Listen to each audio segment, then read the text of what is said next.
Professor Kavita Singh for a kind introduction. And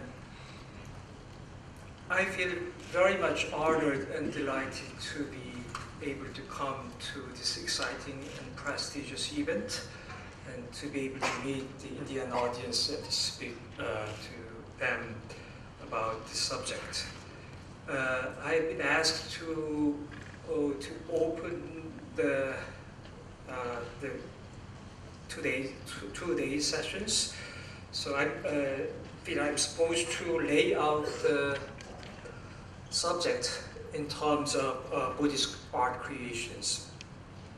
So I titled my talk Yavanas, Gandharis, and the Buddhas, and the birth of the Buddhist in Gandhara.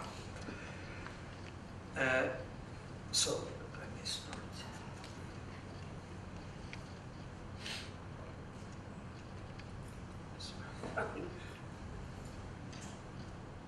As we enter the main hall of the Peshawar Museum, two gigantic statues of the Buddha face us at the other end of the hall. They must have been almost in identical size. You can see the images. Which one is the pointer? Sorry. Is it the right button, maybe? The pointer is the center button. Center button. Yeah. You can see two Buddhas here. The bigger, they must be almost identical in size. Almost one of them lost its handle. The bigger one measures 2.994 meters high, and the smaller one 2.6 meters. They are the biggest freestanding statues extant in Gandhara sculpture. Not only in size, but also in majestic appearance, they instantly overwhelm the viewer. Wearing monastic dress and bearing top knots called ushnisha on the head, they gaze down with a distinctive hand gesture, commonly called a Abhaya mudra in later Buddhist iconography.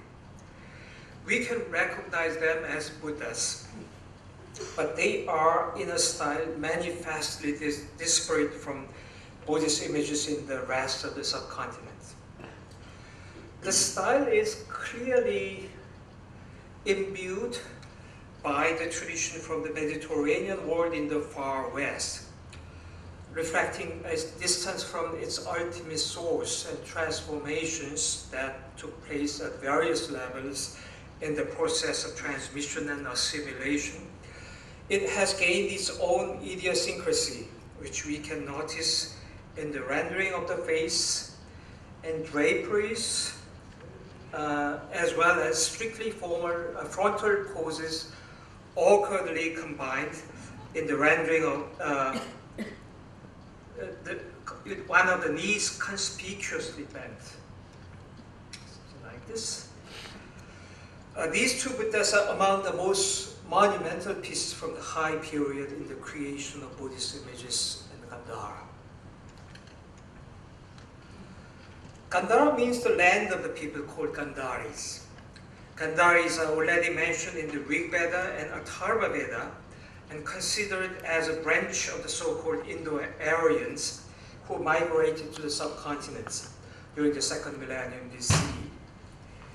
In the period of the Persian Achaemenid expansion to the east during the 6th and 5th centuries BC, Gandhara was the easternmost province of the Persian Empire, but it was invariably listed as, this is a carving of the depiction of Gandharis in the magnificent audience hall in Persepolis. But it was invariably listed as one of the 16 Mahajanapadas, or 16 great kingdoms in ancient Buddhist and Jain sources. Its core area was the Peshawar Valley, here, in present-day northern Pakistan. Its boundary varied depending on sources and probably on period. It sometimes included the adjacent parts of the eastern side of Indus, where the famous historic city Taxila is located. Taxila is right near the Rawalpindi, so somewhere here. But more commonly, it refers to the parts on the western side of Indus only. So Indus flows this way, so this side. This is a usage consistently adopted by Chinese pilgrims since the 4th century CE. Art historically, Gandharan art commonly used in an even much broader sense as encompassing objects of the semi-Western classical style from not only Taxila in the east, but also Buner. Buner is, you cannot see.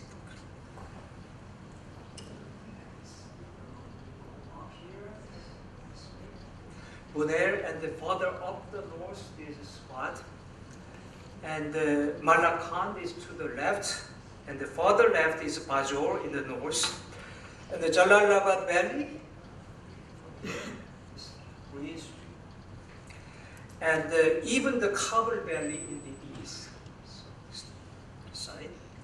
Chinese pilgrims consistently report that the realm of Tianzhu, or India, starts near the Jalalabad Valley.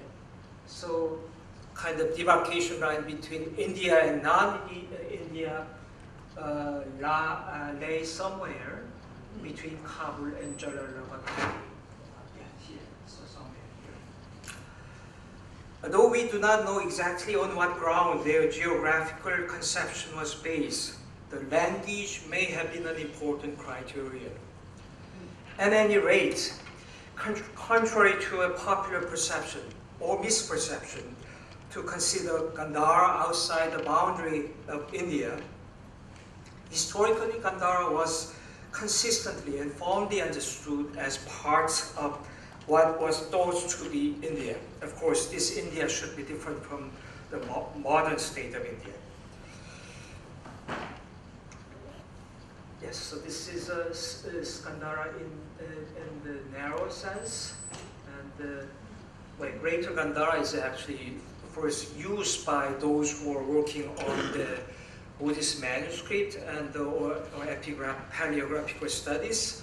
So they use the term Greater Gandhara where the distinctive Kharosthi script is found. But we art historians occasionally borrow this term for designating the so-called art of Western classical style. So, around this area might be called Greater Gandhara in art historical sense as well. As is well known, the transmission of the Western classical visual style to this remote corner of India started with Alexander's campaign during the late 4th century BCE. In the following 3 centuries, Macedonians and Greeks settled in Bactria in the current northern Afghanistan and the southern Uzbekistan.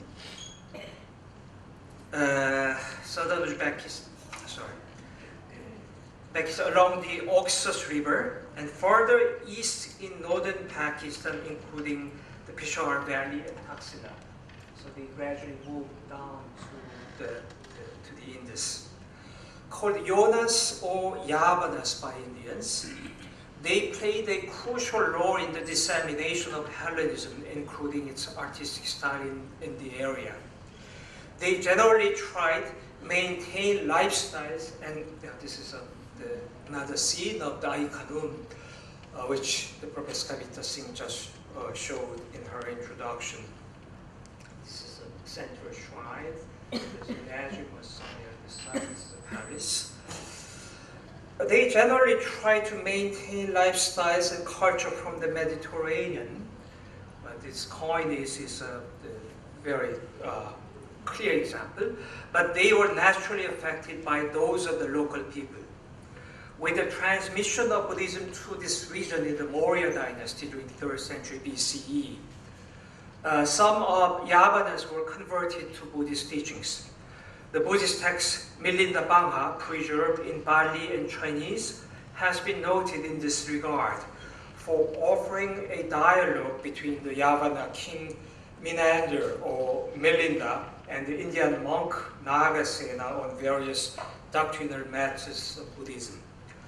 This is the parts that we can read at the beginning of this text. There is in the country of Yavanas, that's another term for Yavanas. Yavanas is a great center of trade, a city that is called Sagala, situated in a delightful country, well-watered and hilly, abounding in parks and gardens, groves and lakes and tanks, a paradise of rivers and mountains and ooze. The novice, they started with the previous life story of the King Milinda. So he became the king of the city of Sagala in India. Milinda by name, learned, eloquent, wise, and able. As a disputant, he was hard to equal, harder still to overcome, the acknowledged superior of all the founders of various schools of thoughts. Sorry, the T is missing here.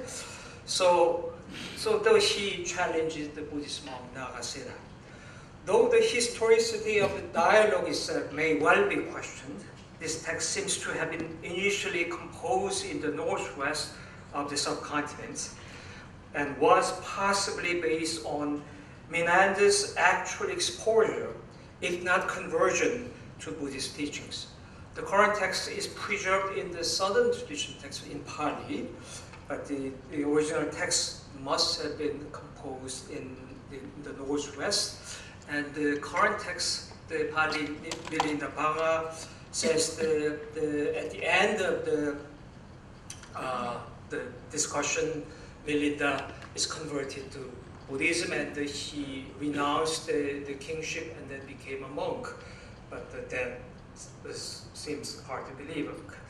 But anyhow, the distinctive debate style and as well as the nature of philosophical questions posed by Menander to Nagasena has strongly reminded some scholars of the Greek intellectual and literary convention and tempted them to hypothesize even the existence of a Greek version of the text predating the extant Pali and Chinese versions.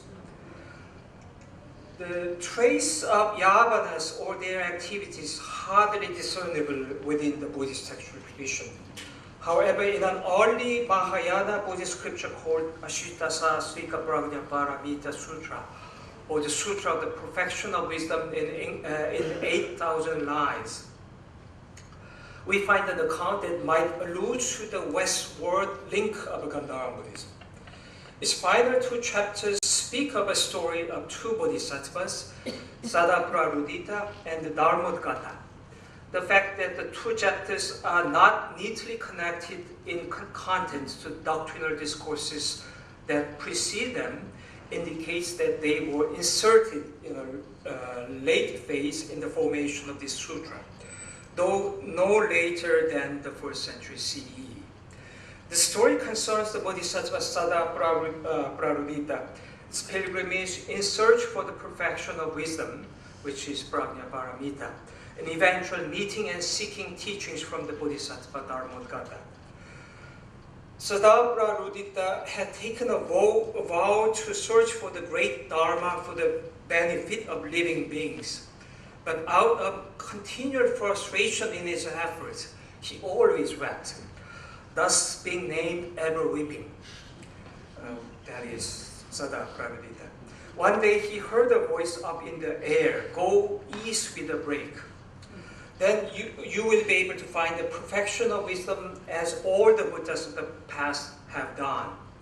He earnestly proceeded to the east, and on the way he heard another instruction from a manifestation of the Buddha, which is Nirmana Buddha. So this is what the Buddha's incarnation said. In the spirit of vigor and determination, go east and search for the perfection of wisdom. 20,000 li, in this Chinese version I'm now citing, converted apparently distance in Chinese distance units. So in Pali version it's somewhat different. 20,000 li from here is a town called Gandhavati. Ruled by a king, the town is prosperous, its people are rich and full of life. All the residents of the town are bodhisattvas. One of them is called Dharmodgata, who is revered by everyone. Seated on a high place in a mansion located at the center of the town, he preaches on the perfection of wisdom. Sadaprabhudita gradually moved on, and overcoming various hardships on the way, he wept again, but he finally reached Gandhavati and reached the perfection of wisdom from Dharmodgata. We are intrigued here by the instruction for Sadaprabhudita to go east, and the name of his destination and Dharmodgata's residence, Gandhavati. As a place name, Gandhavati is rare in Buddhist textual tradition, and it was sometimes used as interchangeable with Gandhara. So in some texts, they were specifically meaning some particular place in the Peshawar Valley or in Peshawar, but they used the word Gandhavati. The Chinese version translated by Lokapshema, who is a monk from the Kushana territory, that is the northwest of subcontinent, tells that Sadaprabhudita resides now in the land of King Gandhara. This may have been a mistaken translation or due to a corruption in the original text. There seems more than a likelihood that Gandhavati was based on the actual place Gandhara. There seems more, the instruction to go east is also grieving. Why to the east? This sounds rather strange because Gandhara is located in the westernmost place from India's point of view. I cannot but think that this was an allusion to those far away from the west seeking a spiritual learning in Gandhara. Thus, Yavanas traveling a long way and discovering Buddhist teaching in the land of the East. This account may offer us a piece of rare evidence for the presence of Yavanas and their involvement in learning Buddhist teaching, especially that of Prajnaparamita in this case, in the northwest of the subcontinent. I use both the northwest and the Gandhara simultaneously. When I use northwest, I feel somewhat guilty, and because it's not limited to the Pakistani parts of the area we will be discussing in this symposium. So northwest would include some part of Afghanistan as well. Gandhara is, of course, of course, known for the invention of the Buddha image along with Mathura in Madhya Desha or Middle India. Yavanas are often suspected to have played an important role in this remarkable feat in Buddhist art. Under the prominent influence of Hellenism, this region must have been in an advantageous position in developing an idea of representing the Buddha in an anthropomorphic form for the first time in Buddhist art. In the dominion of Bactrian and Indo-Greek kingdoms, shrines that housed images of various classical deities were common. So this is it. Figures of deities were freely carved on coins of not only Yavana kings, but also their Iranian and nomadic successors in this region. It would have been much easier for the residents in the northwest to conceive making iconic images of the Buddha after a long period of anihilism, which possibly lasted at least 3 centuries since the death of the Buddha. The origin of the Buddha image has been a delicate and sometimes politically charged issue in Indian art scholarship since the early 20th century. In the colonial period, it was often perceived as a matter that involves the colonialist superiority of European civilizations or the national pride of Indians. And that perception still persists in some circles. Going back to the late 19th century, one of the pioneers in Buddhist art studies, Albert Greenwedel, wrote in 1893, I'm citing from an English translation, the ability to create an ideal was lacking. Well, this is quite violent. There was no desire to create an ideal time. His meaning inside India, or inside Indian civilization. The ideal type of Buddha which spiritualized simple monk's figure and notwithstanding the want of ornament stood out from all else was created for Buddhist art by foreigners. By foreigners here, green metal must have meant Yavanas. Against this violent remark, Ananda Kumara Swami had to fight back, commenting in 1908, no artist familiar with the true genius of Indian art could suppose that the work of the Gandhara school was the real foundation of Indian figure sculpture, or that Indian art could have been founded on such a decadent Greek-Roman basis. Kumaraswamy just started to wage a long battle to rectify the idea of the so-called Greek origin of the Buddha image, and his crusade continued at least 3 decades. Largely thanks to his vigorous efforts, although somewhat the modern-day scholars, contemporary scholars, tend to somewhat despise, I think, Kumaraswamy because for his simplicity and simple-mindedness. But I think he should be given, the much credit for the fighting for in this battle.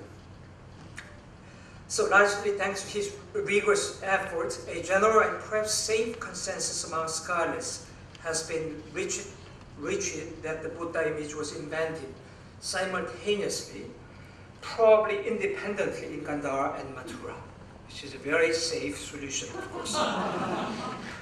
We'll never know exactly what happened at the very first moment in the creation of the Buddha image. Furthermore, it must not have been proceeded in a linear, orderly process, but in a more complex one that would have been studied with a number of experiments, anecdotal trials, and the failed attempts. We know at least that by the 4th century AD, a few iconographic types were successfully established in the northwest in Mathura.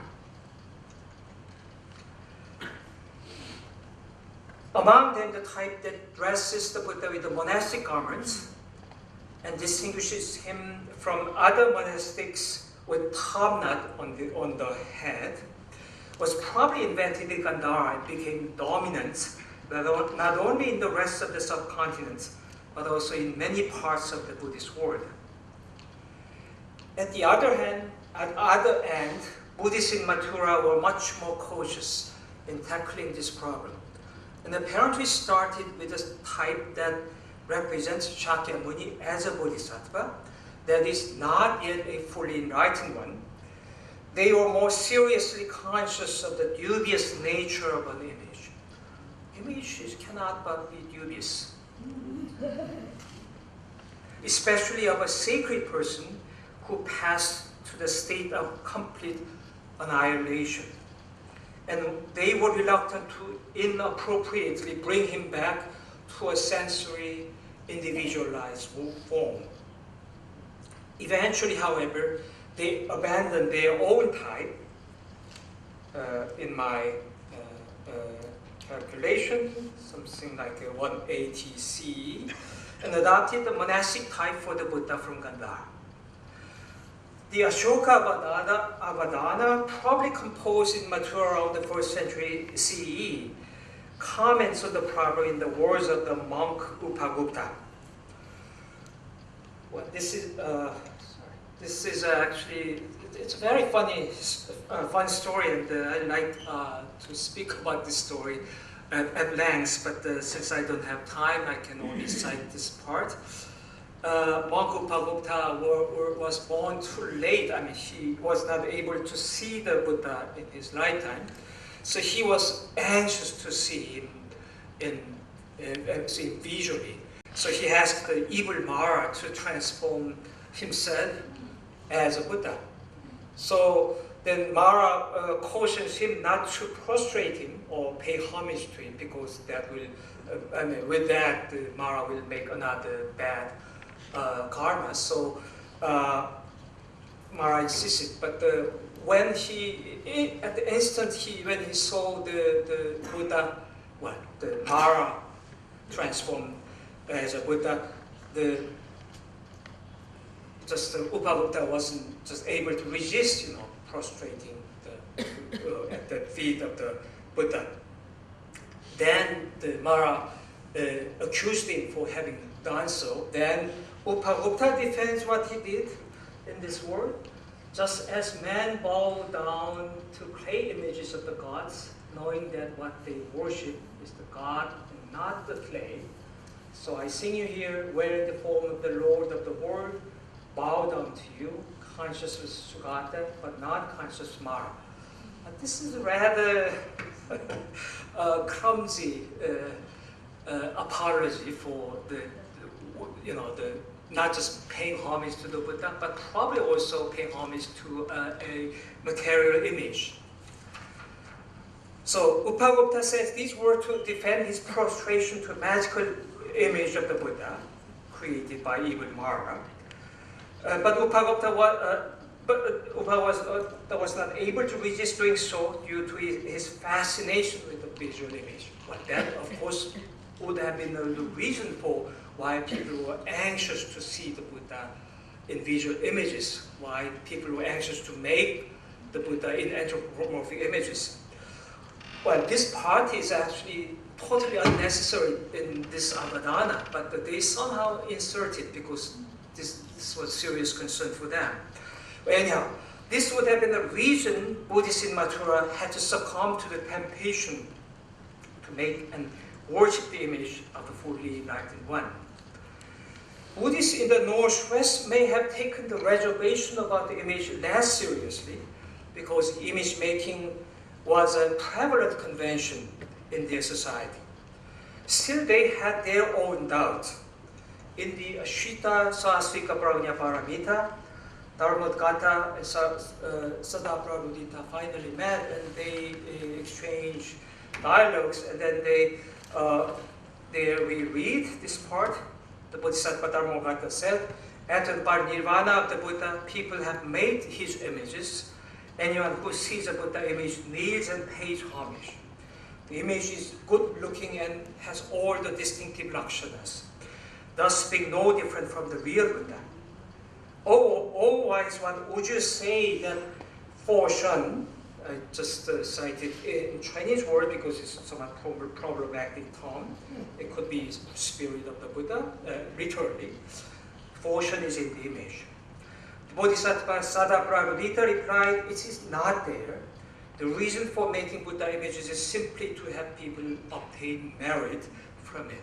So they also have their own doubts. Because this passage is preserved only in this Chinese translation by Lokakshema, I cannot tell what the original word for this portion would have been. The reference to the Buddha's spirit here reminds me of the following passage from the Milindapanga. There are two citations from two different parts. The king said, is there such a thing, Nagasena, as a soul? In the high sense of king, there is no such thing. The original part up to book 3 of the Milindapanga, the later part is probably a later edition. In the first part, Milinda is preoccupied with the question of the transmigration and the presence of the soul. Naturally, the Nagasena answers in a very rather ambiguous terms, like the light moved to different existence, like a flame on the lantern moves to the other lantern, which which I've never been convinced. But although I think I'm a Buddhist, but I'm always puzzled at the transmigration. But anyhow, they were obsessed with this question. And then they also the interested in the question of the essence, individual essence. The king said, is there such a person as the Buddha? Should be Namasena. Yes, yes. Can he then be pointed out as being here or there? The blessed one, O king, has passed away by that kind of passing away in which nothing remains, which tends to the formation of another individual. It is not possible to point out the blessed one as being here or there. Well, this is a great myth, of course. So they use a rather strange word from Pali for the soul, vidagu here. This is not found in other places, according as far as I read. In other parts, they were speaking about the kind of breath, life breath or something like that. So they use the word jiva. So when I discussed this problem with some Buddhist specialists, some of my colleagues suggest the portion might have been jiva. Somebody told me it might have been Atman, but we really don't know without the original text.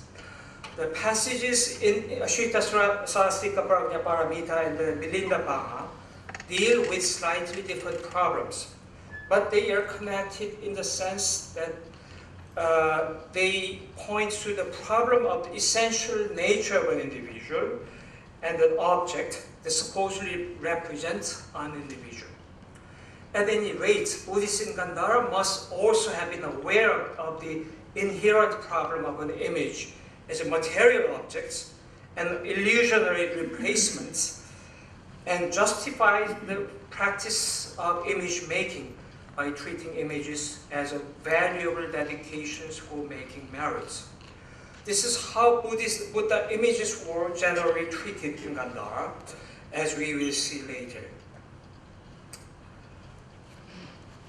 Yavanas and their cultural heritage may have been contributed considerably to the rise of Buddhist art activities in Gandhara.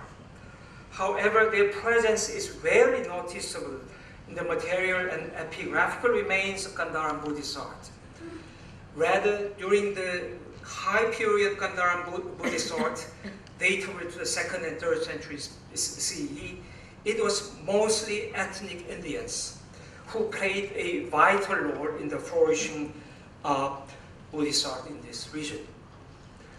There are no inscriptions of Buddhist dedication in Greek language. Also, although the Northwest, including Gandhara, was under the rule of Kushanas from the 1st to the early 3rd century CE, we do not find a single inscription written in the official Kushan language, Bactrian, and in the Greek script. That's what the Kushanas did for when they were writing imperial edicts. So in the case of Buddhist inscriptions, they use only Indian languages, Indian language and Indian script. The great majority of donors have Indian names, though the number of dedicatory inscriptions that bear the donors' names are not large. Thus, it was ethnic Indians, or those completely assimilated in Indian culture, who played a dominant role in visual and ritual activities in Gandharan Buddhism. Patrons of Gandharan art was essentially local Indians. This may be somewhat surprising, but we must recall that Gandhara was the land of Gandharis prior to the advent of Persians and then Yavanas from as early as the Vedic times. The Gandhari, the name appears also in some Puranic texts, but it disappears. So by this time, the name may not have survived, but there was still the descendants of those local Indians. Despite rulers from outside, Persian, Yavanas, Scythians, Parthians, and Kushanas changing hands, the majority of residents who formed the mainstream population were most likely ethnic Indians, while the outsiders were gradually assimilated in the local culture. Furthermore, this region was not merely a backwater of Indian civilization. It was a vital part of subcontinent that had a rich cultural heritage of its own. For example, we must note that Gandhara is remembered for having produced a number of important figures in culture and learnings. The great grammarian Panini was just one of them. On what cultural basis Panini could have worked to make such a magnificent work? The Gandhara was culturally, if not politically, one of many Indias in this period, competing each other, when the hegemony of Indian civilization had not been seized by any one group. Actually, that is taking place around the Gupta period. Indians in Gandhara were probably more open to influences from civilizations outside, but they seem to have had a distinctive identity of their own. This may be epitomized by one inscription which shows the Indian as a donor. Yes, this is of course Greeks. This is a nomadic dress. These figures, tunics, and this is of course Indian dress, Bodhisattva. This is Greek dress. So, and here I is.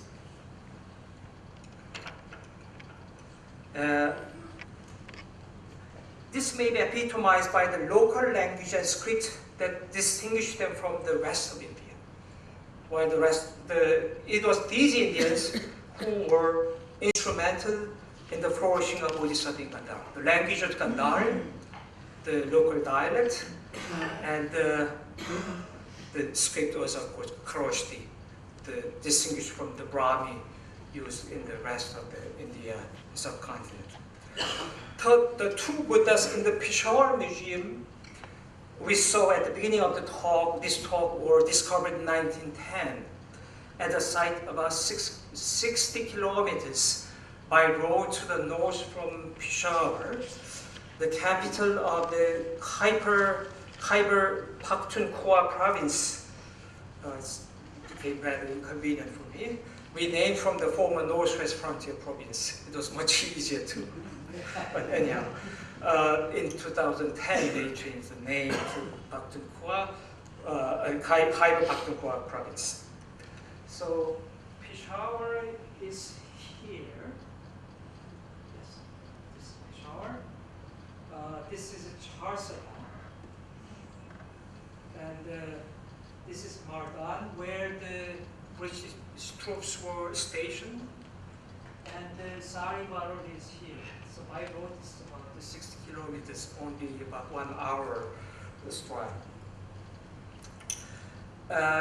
The site is called Mount B of Sari Barod, one of some 10 monastery remains. This is Sari Barod village. There were some 10 mounds, actually very many mounds in this area. Surrounding the current village, some 10 monastery remains once located surrounding the current village Sari Barod. On a mountain slope to the north of this village, here, is a site Daktibai, one of the largest and best preserved monastery sites in Gandhara, which Dr. Behrens will discuss this morning right after this. Further to the northwest, this is Sari Barod Horn village, and this old photo from the first decade of the 20th century. And now every site is gone, so it's just cultivated land, nothing remains. But this place is placed on the rather high terrace, so the old city must be buried somewhere here. It would be fantastic if we could excavate this site, but well, now we have to be worried about that anything we have would not be destroyed in unfortunate circumstances. But anyhow, so further to the northwest are other important sites as proveniences of Gandhara sculpture, such as this site, this mountain, such as Jamalgari, Sikri, Tareli, all in the same area. And further up, so here you can see, this is a map made by John Hunt, Saribaros, Taptibai, Jamalgari, Sikri, Tareli, you can see. And then from this way, you can go into the spot. This was the old route. So currently now we use much, modern route going through this way to Malakhan. But the old time, this road was used. And we have seen some mysterious links between Swat and the southern part of India. And it's my conjecture, but there was some frequent contact between this region, not going by way of Peshawar or the Charsan, but directly to India, to some. Well, of course, we don't have enough material evidence, but that's my conjecture. But anyhow, so if you go to this area, there is another site, Orient Tamgeri, and many sites that would yielded many objects which are now in Indian Museum Calcutta. Indian Museum Calcutta have many pieces from this area.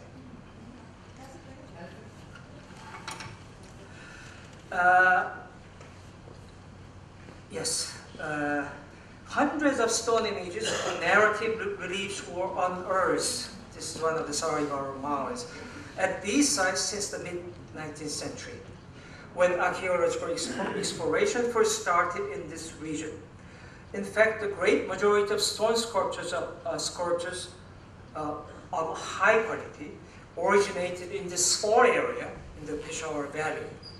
What we know as Gandhara sculpture, especially stone, was actually a phenomenon that centered around this rather small area. This was the center of the Gandhara sculpture. In Greater Gandhara, other regional, this is another photo that Professor Kavita Singh showed in the introduction. Wonderful painting, wonderful photo, which the late curator of the British Museum, Vladimir Juhyung, first found in the office library photo albums. He was published in 1985. Since then, everyone was fascinated by this group portrait, perhaps put at the convention of 1896. Well, these images are from the Ruryantanki. This is only the only part of them. So, in fact, Greater and other regional units show markedly different features in terms of Buddhist art. For example, Taxila and Hatta in the Jalalabad Valley yielded relatively few stone images and reliefs. When they are found in these areas, stone images, they are usually imported from the Peshawar Valley, or they are very small objects. In Swat, a large number of stone sculptures are excavated, but they are easily distinguishable from the finds from the Peshawar Valley in stone material and visual features, and generally lower in craftsmanship. The Kabul Valley, especially those from the Kapish area in the north, this is in Mijegime, yielded a fair number of stone images. They are generally crude and distinctive in style, in a short proportion. The Banyan would have very much look like this, I suppose. The finds from Peshawar Valley must have been made in workshops, the Peshawar Valley, active in this area, show distinctive characteristics that can be grouped into several groups, which I have done in my previous works. The two Saribar Buddhas are typical examples of one of these groups. This group marks the most ambitious and productive phase of Gandhara sculpture. The two Buddhas are made of the same kind of schist and in identical size. But their faces are conspicuously different. You can lie to the yeah. You need a better view now, so.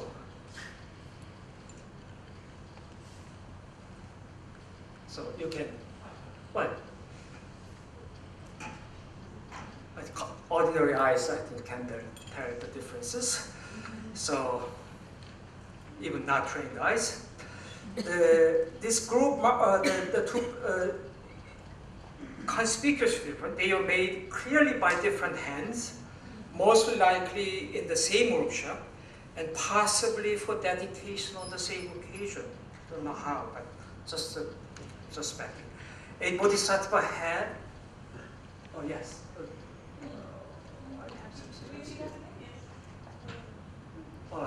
One slide is missing, but that's very unfortunate. There's another bodhisattva head, which is exactly same, has the same face, but dedicated to another site. So I can imagine an artisan, and they want the workshop, the same workshop. At the time of discovery in 1910, the two Buddhas were lying face down. It's not face down, but here, in each side of a small stupa. So they were the heads were pointing to the north. So though they must have stood facing the north, then probably they collapse. So usually the Buddhas, when they are damages, noses are the most precarious part. So that's because they usually collapse into that way. But anyhow, this odd placement could not have been original. Iconic statues from the Peshawar Valley were usually installed inside small shrines, standing along a courtyard inside a monastery. This is also a courtyard. I call such small shrines aligned shrines. Monastery sites at Saribarol, including Mount B, the provenance, the two Buddhas are in too ruinous a state to have a good sense of their original structures. But this doesn't like this, and although not exactly here, may have been such small shrines. But better preserved aligned shrines at Daktibahi gives an idea as to how the two Buddhas would have been installed. So when I spoke about this on one occasion previously, I titled my talk Buddhas in the Showcase. In such structures, an image were conceived as principal,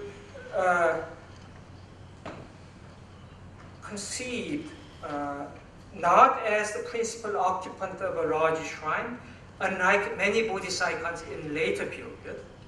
So this was very much shock to me because I was familiar with the practices in East Asia and actually many parts of Buddhist art world. So they had rather very peculiar structures. So this was striking to me in my first experience in Gandhara in 1989. And the image would not have been treated as a central object of worship. The singular importance of each image would have been unthinkable in a structure like this. Images were primarily votive dedications for making merits. Here we are reminded again of the dialogue between Sadaprarudita and Dharmadgata in the passage I cited from the Ashita Sahasrika Pranya Paramita. There are bigger image shrines, but I have to entrust this to Dr. Barrett. There seem to have been a small number of larger independent shrines, in which images were probably treated differently, but I cannot go into this problem here due to times. So like this would have been. With regard to the chronology of Buddhist images produced in Gandhara, we have vexingly little information. Stratigraphy from excavations has been little help for dating images. The masonry of architectural buildings also does not seem reliable enough because it varies in different regional units. Perhaps the only secure date is the year 89, inscribed on a stele from Mamanederi in the Peshawar Valley. Scholars unanimously agree that this date was counted in the Kanishka era of the Kushanas. The chronological position of the accession date of Kanishka has been notoriously problematic, and the opinions have been generally divided between 78 CE and several dates in early 2nd century CE. Indians tend to favor the earlier dates, which is the Shaka era.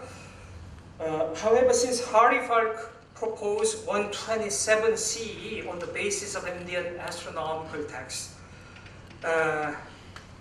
it has gained a large following among specialists. If we apply 127 CE, year 89 of the Mamanederi stele is convertible to 215 CE. So we have 1 point. Besides, there are 2 Buddhas inscribed with years 318 and 384 of an unknown era, from the same era, but we don't know what the era was. One of them is in the Indian Museum, Kolkata. They do not display this because it's not so well-approved work. So, and this one used to be until the early 20th century at a place called Hashit Nagar, and the head is not the original. This was being worshipped by the Hindus, but afterwards this image was gone, and we cannot locate the image. But the barbaric British cut the pedestal, so it's now at the British Museum. Well, but to our consolation for the specialists. Then Richard Salomon recently proposed the Greek era of 185 BCE, the era supposedly initiated by the Greeks, probably about the time they reached the closer to India, about the time of Demetrius, perhaps. He proposed 185 BCE. Then the 2 Buddhas should be datable to 132 and 200. But these dates seem too early for the 2 Buddhas in my conception of the visual history of Gandhara Buddhist images, although I try hard to resist the linear conception of the development of visual features. But still, this is better, but something like this, I don't know, even if we can consider the kind of inferior craftsmanship, but still I'm not quite sure this can be dated 132. Yet another dated example is a small triad in a Japanese private collection. Inscribed with year 5, it has raised questions as to whether they should be dated to the 5th year Kanishka or a century later, that is 105th year. But I have long had reservations about the reliability of this piece. Even after examining it personally some 10 years ago, I have not felt assured in admitting in a serious scholarly discourse, though many of my colleagues have done that. You know what I mean, between lines. At any rate, the only secure example, the Mamanederi stele, demonstrates that around 215 CE, the Buddha was depicted in that particular type. In fact, this type is the most common and the most standard one among Buddha images of Gandhara. We find a number of examples fashioned in this manner, as well as numerous replications of this type at various levels. Actually, there are numerous bad ones, very bad ones. This type was obviously the most dominant among several visual groups I have identified among Gandhara Buddhas. Its duration as a former series also seems to have been relatively long, although I cannot measure its exact span. Buddhas like this were probably perhaps made for several decades, though this is simply my conjecture. Several decades around 200 CE. But of course we have to be very careful in visualizing the duration of a certain former series. The majority of them were unearthed at such prominent sites at Daktivai, of course, Saribaro, and Chamakri. So you can take a look for what they look like. This is in Edinburgh.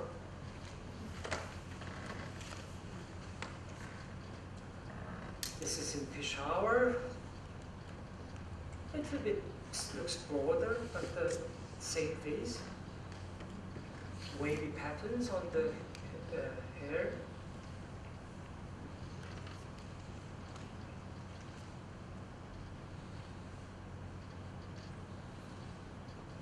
This is a little bigger head. You must be surprised at how the two look different. These two images.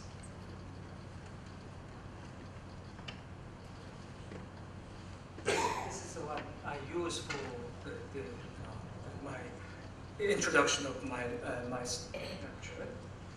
This much bigger one, about 50 centimeters high. This must have been used for colossal statues. It's actually better, but my photo doesn't show as it is. So that was one. Two Saribara Buddhas show significant different features, slightly different features from the Mamanandari Buddha type. The rendering of the body and drapery does not seem to be much different from the specimens of the preceding type. This is not very different from the previous ones. No, yeah, this should be the one I showed you previously. So they are essentially identical. But the arrangement of the hair is significantly different. And the eyes, hair is slightly significantly different, and their eyes are widely open rather than half closed. They also often have mustache of distinctive form. A Western classical specialist with whom I discussed this matter of visual typology thought that this type should be closer to the Mediterranean prototypes. This seems to have been produced in a different group of workshops from those that supplied Mamanandari Buddha type. A chronological difference may also be involved, possibly, and perhaps it is dated somewhat earlier than the Mamanandari Buddha type, though the two types may have overlapped in existence because they have the almost identical bodily shapes and drapery. A significant number of specimens exist in this type and variations, but they are not as numerous as the Mamanandari Buddha type. We sometimes find very delicate face. This is a British museum. There are at least few additional types. Another standing Buddha in Peshawar Museum shows quite different features in the head, face, body, and drapery, as well as positioning of head. Unforgettable face. But actually the delineation of the body is much more subtle. You can see the body underneath the garment. You can even recognize the nipples. And the drapery is much more fluid. So I like this image very much, and for another reason, for which I cannot speak on this occasion. But only a small number exists in this time. Perhaps it may date somewhat earlier. This is actually the same trend as this Bimaran reliquary. This Bimaran reliquary is also another controversial piece, maybe datable to the 4th century CE. A standing Buddha in the whole, this is a marked similarity in our impression. It was pretty much of something like the Palmyra funerary portraits. It's a late Roman after the post-2nd century images. So we find the earlier images from Parthia as well. So some scholars have been speaking of Iranian influence and the molding of this type. Something like this, both in Berlin. Instead, yes. Yeah.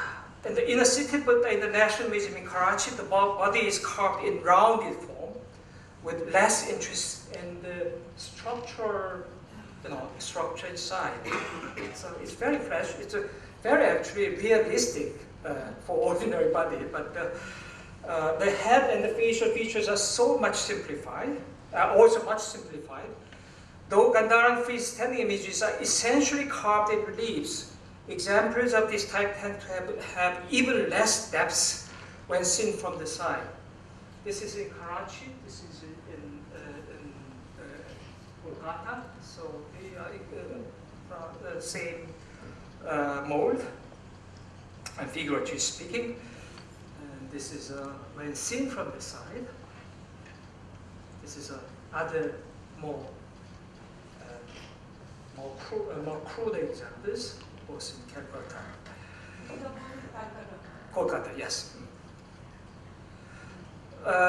Yes. Well, anyhow, I cannot but think that this type are comprised of later variations of the Vamana Buddha type. The amount of extant examples indicate this type also greatly flourished. Due to the want of explicit evidence, I cannot tell precisely where they should be placed in time, but perhaps not much late, considering its apparent links to the other types that may have preceded. I'm just showing you, in addition, another type, very interesting face. But anyhow, I'll just skip this. Located at a strategic position at an entrance to the subcontinent from the northwestern side, as well as at the crossroads of diverse political powers and civilizations, Gandhara was subject to frequent invasions with the change of power in the outside world. With the weakening of the Kushanas, the Sasanians came in around 242 CE. This was followed by the Gandhara Kushanas during the early 5th century, the Eftalites or White Huns during the late 5th century, and Turks in the 6th century. These events must have significantly affected the society at large and the religious community in Gandhara.